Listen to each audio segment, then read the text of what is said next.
Hello everyone and welcome back to a new video. In this video I will show you 3 masking techniques that will help you a lot in creating videos. So let's get started. First I have the line animation. This is mostly used in documentary videos, so let's make it. First open video or image.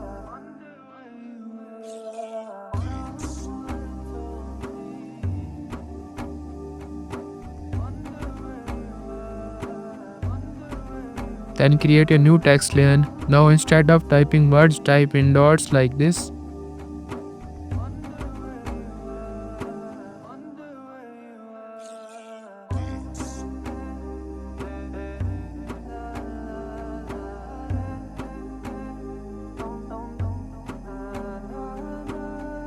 Change the color of the line you like.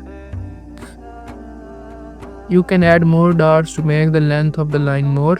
Now here you will find the character option. Decrease the characters to -5 or -6. It will arrange the dots and make it a line.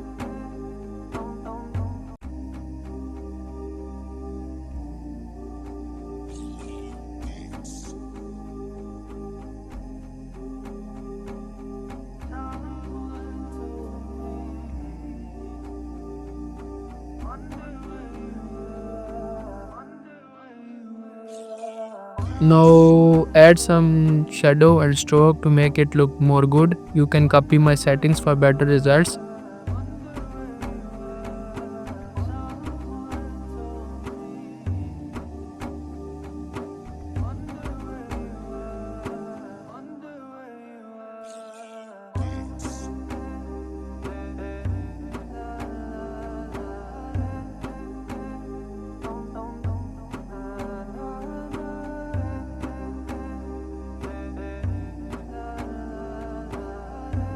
Now scroll down here, you will see the curve. Select it and adjust its setting to add that bend in the line.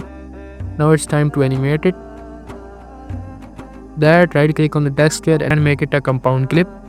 Go to the mask section and click add mask. Set the split mask, also known as the horizontal mask. Rotate it and place it like this on where you want the animation to start and end.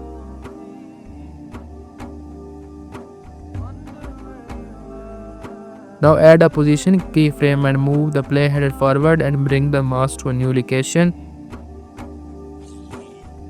CapCut will automatically add a keyframe there. Adjust the keyframes till you get your desired animation, and there you go, your line animation is ready. At number 2 we have the black bars animation. Bring in your image or video, then go to the mask section and click add mask. Select the film strip mask. Now just add position keyframes from start and to the end to move the mask where you want.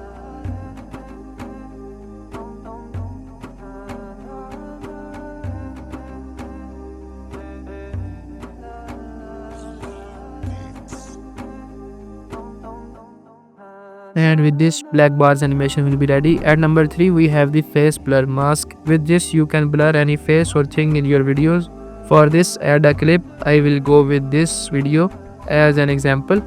Duplicate this clip by holding Alt and dragging it up. Now go to the mask section and select the circle mask. Place it on the face like this. Then go to the effects section and add blur to the mask layer. And your face is blurred. Now if the face in the video is moving, then add position keyframe and move the mask to where the face moves, and the blur will follow it there.